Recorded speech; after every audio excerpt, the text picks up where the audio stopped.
You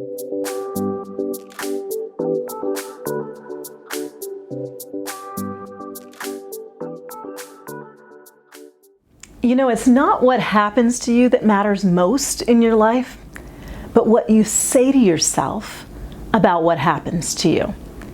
And even more deeply, it's the questions you ask when challenging and frustrating times hit that can make the difference between becoming unstoppable and getting unstuck from your circumstances, or remaining stuck there, becoming a victim of your circumstances and not being able to navigate your way out of a challenge. So I'm going to just share with you some of the questions that oftentimes people ask when they are stuck and they are staying stuck, and the questions that you can ask when you really are ready to get unstuck and to see things differently and in a way that propels you forward. So oftentimes those who get stuck ask very counterproductive questions, and it's not even that they realize they're asking themselves these questions. I mean, sometimes they say them out loud, but oftentimes these are questions that are just kind of being repeated over and over again in their minds, and they are deflating. So it's questions like, why does this kind of stuff always happen to me? Why can't I get a break? What's wrong with me? Why me? When we ask these questions, we begin to gather up evidence that somehow life is conspiring against us and that things are always happening that we have no control over, and we have no control over how to move forward. And so it's frustrating. It's a pessimistic outlook, and when we need to move forward through frustrations, pessimism is the last thing that we need. In those moments, we need optimism. We need to believe that there are things we can do to improve how we feel and to be able to take actions forward. And that all begins with your thinking. Successful people really do think differently.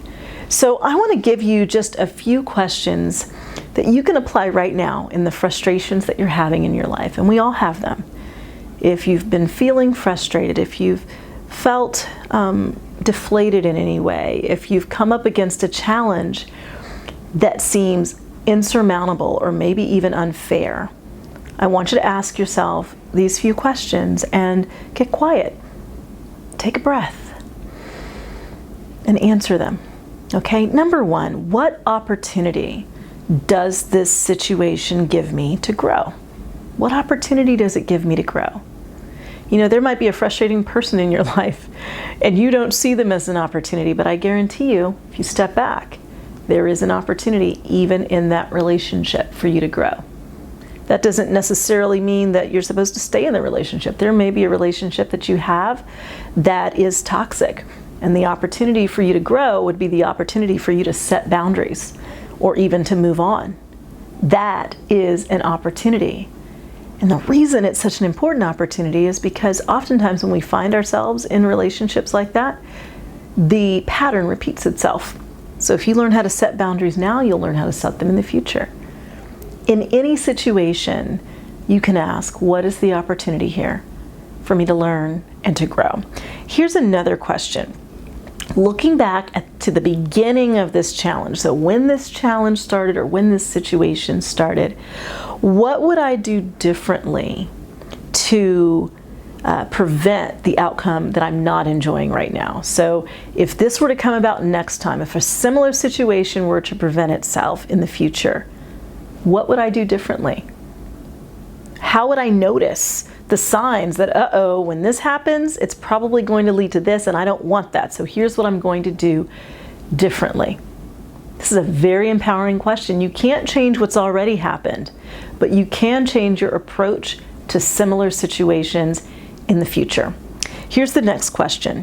Which part of this is beyond my control that I need to let go of trying to change? Which part of this situation is beyond my control that I need to let go of trying to change?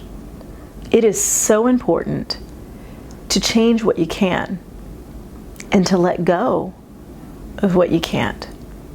A huge part of growth and emotional maturity is recognizing the things you can't change, the situations you can't change, and the people you can't change, which basically is everybody. You can't change them. but what you can change is yourself. What you can change is how you show up in the situation. And that's my last question. How do you want to show up in this situation? You're dealing with a challenge, you're dealing with a frustration, but how do you want to show up? Do you want to show up courageous, bold, optimistic, full of faith? Do you want to show up with joy? Do you want to show up intelligently? Do you want to show up calm? You determine how you want to show up and be intentional about it. Ask yourself that question. How do I want to show up in this? How do I want to be remembered in this? How do I want to look back and say that I handled it? So when you change the questions that you ask, when you change what you say to yourself about the situation, you transform the situation altogether. If you'd like more life strategies, just go out to my blog. It's valerieburton.com/blog. I'll talk to you next time.